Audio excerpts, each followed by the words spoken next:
ಅದಕ್ಕೆ ವಿಶೇಷ ಒಂದು ಶಕ್ತಿ ಉಳ್ಳ ವಿಶೇಷ ಚೈತನ್ಯವನ್ನು ಹೊಂದಿರತಕ್ಕಂಥ ಮಕ್ಕಳು ಅಂತ ಹೇಳ್ಬೋದು. ಒಬ್ಬ ನಡೆಯಕ್ ಬರಲ್ಲ ಅಂತಂದ್ರ ಆತ ನಡೆದು ಹೋಗ್ತಕ್ಕಂಥ ವ್ಯಕ್ತಿಗಳನ್ನ ಮೀರಿಸ್ತಕ್ಕಂಥ ಶಕ್ತಿ ಆತನಲ್ಲಿ ಇರ್ತದ. ನೋಡಿದ್ರಿ, ಬಹಳ ಅಬ್ಸರ್ವ್ ಮಾಡಿ, ಸೂಕ್ಷ್ಮವಾಗಿ ಅಬ್ಸರ್ವ್ ಮಾಡಿ, ನೀವು ಗೊತ್ತಾಗ್ತದೆ.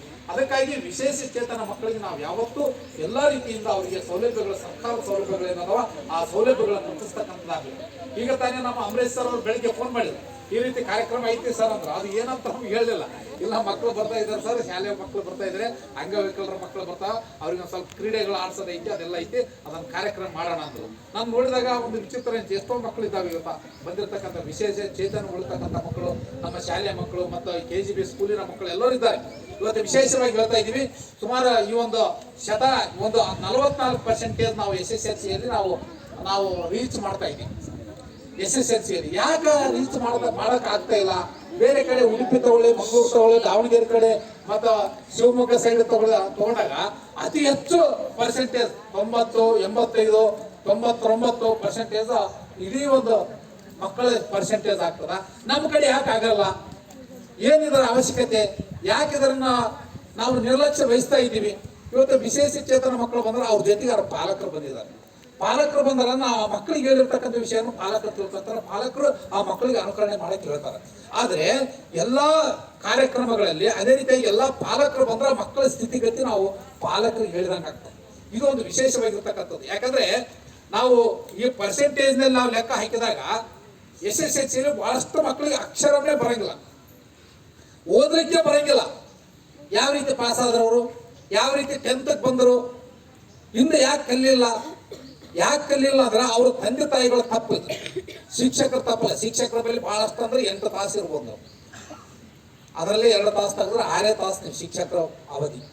6 ತಾಸು ನಮ್ಮ ಜೊತೆಗಿರ್ತೀರಿ, ಶಿಕ್ಷಕರ ಜೊತೆಗೆ ಇರ್ತೀರಿ. ಉಳಿದ ಸಮಯದಲ್ಲಿ ಎಲ್ಲಿರ್ತೀರಿ ನೀವು? ತಂದೆ ತಾಯಿಗಳ ಹತ್ತಿರ ಇರ್ತಾರೆ. ತಂದೆ ತಾಯಿಗಳು ನಿಮ್ಗೆ ಒಂದು ದಿವಸ ಆದ್ರೂ ಓದಿದನಪ್ಪ, ಬರ್ದಿದೇನೋ, ನಿಮ್ ಶಾಲೆ ಒಳಗೆ ಏನು ಹಾಕಿದ್ದಾರೆ, ಹೋಮ್ವರ್ಕ್ ಕೊಟ್ಟಿದಾರ, ಬರ್ದಿದಾರ, ನೋಡಿದಿರಾ, ಈ ಶಬ್ದಗಳನ್ನು ಕೇಳಿದ್ರೆ ನೀವು? ಯಾವ ತಂದೆ ತಾಯಿಗಳು ಕೇಳಂಗಿಲ್ಲ ನಿಮ್ಗೆ. ಯಾವ ತಂದೆ ತಾಯಿಗಳು ಆ ಮನೆ ಒಳಗೆ ಕೇಳ್ತಾರ ಆ ಮಕ್ಕಳು ಹುಷಾರಾಗ್ತಾರೆ, ಆ ಮಕ್ಕಳು ಶಿಕ್ಷಣದಲ್ಲಿ ಪ್ರಗತಿ ಸಾಧಿಸಲು ಸಾಧ್ಯ. ಯಾವ ತಂದೆ ತಾಯಿಗಳು ಮಕ್ಕಳ ಬಗ್ಗೆ ಏನು ಮಾಡ್ತಾ ಇದ್ದಾರೆ ಅನ್ನತಕ್ಕಂಥ ಕೇಳಂಗಿಲ್ಲ ಅಂದಮೇಲೆ ಆ ಮಕ್ಕಳು ಶತದಡ್ಡರಾಗ್ತಾರೆ. ನಾನು ನಿಜವಾಗಿ ಹೇಳ್ತಕ್ಕಂಥ ಮಾತು. ಅದಕ್ಕೆ ಪ್ರತಿಯೊಬ್ಬ ಮಕ್ಕಳು ಏನೈತಪ್ಪ ಅಂದ್ರ ಆ ಪಾಲಕರಿಗೆ ವರದಿಗಳನ್ನು ಮುಗಿಸ್ಬೇಕು ಶಾಲೆ. ಆ ಪಾಲಕರು ಕೂಡ ಮಕ್ಕಳ ಬಗ್ಗೆ ಕಾಳಜಿ ವಹಿಸ್ಬೇಕು. ಮಕ್ಕಳ ಬಗ್ಗೆ ಯಾರು ಪಾಲಕರು ಕಾಳಜಿ ವಹಿಸ್ತಾ ಇದ್ದಾರೆ, ಮಕ್ಕಳ ಬಗ್ಗೆ ಯಾರು ಎಲ್ಲ ಶಾಲೆಯಲ್ಲಿ ಏನೇನು ಕಲಿತಾ ಇದ್ದಾರೆ, ಏನೇನು ಮಾಡ್ತಾ ಇದ್ದಾರೆ, ಶಾಲೆಯಲ್ಲಿ ಏನ್ ತಪ್ಪಾಗ್ತದೆ, ನಮ್ಮ ಮಗುವಿನ ಏನ್ ತಪ್ಪಾಗ್ತದೆ ಅಂತಕ್ಕಂಥದ್ದು ನಾವು ಯಾವಾಗ ಕಲಿತೀವಿ ಅವಾಗ ನಮ್ಮ ಮಕ್ಕಳು ಹುಷಾರಾಗ್ತಾರ. ಅವಾಗ ನಮ್ಮ ಮಕ್ಕಳು ಎಲ್ಲಾ ಒಂದು ಪರ್ಸೆಂಟೇಜ್ ನಲ್ಲಿ ಅತಿ ಹೆಚ್ಚು ಪರ್ಸೆಂಟೇಜ್ ತಗೊಳಕ್ ಸಾಧ್ಯ. ಅದಕ್ಕಾಗಿ ಇದರಲ್ಲಿ ಶಿಕ್ಷಕರು ಎಷ್ಟು ಪಾತ್ರ ಇದೆಯೋ ಅದಕ್ಕಿಂತ ಡಬಲ್ ಪಾತ್ರ ಯಾರ್ದಿದೆ? ಯಾರ್ದೈತಿ? ಪಾಲಕರು, ತಂದೆ ತಾಯಿದು ಜವಾಬ್ದಾರಿ ಇರ್ತದ. ತಂದೆ ತಾಯಿ ಜವಾಬ್ದಾರಿ. ಈ ವಸತಿ ಶಾಲೆಗಳು ಇರ್ತಾವ. ಉದಾಹರಣೆ KGB ಸ್ಕೂಲ್, ಅಕ್ಕುಬಾಯಿ ಮೇಡಮ್ ಅವ್ರು ಬರ್ತಾರ, ಅವ್ರು ಕೆಳಗಿರ್ತಕ್ಕಂಥ ಟೀಚರ್ಸ್ ಹೇಳ್ತಾರ, ನೋಡಿ ಇವತ್ತು ಶಾಲೆಗೆ ಹೋಗಿ ಬಂದ್ಮೇಲೆ ಅವ್ರು ಹೋಮ್ವರ್ಕ್ ಏನ್ ಮಾಡಿದ್ದಾರೆ ಅವನ್ನೆಲ್ಲ ಚೆಕ್ ಮಾಡ್ರಿ. ಅಲ್ಲಿ ಹುಷಾರಾಗ್ತಾವ. ಯಾಕೆ ಹುಷಾರಾಗ್ತಾವ ಅಂದ್ರೆ ಅಲ್ಲಿ ಮೇಂಟೆನೆನ್ಸ್ ಇರ್ತಾವ.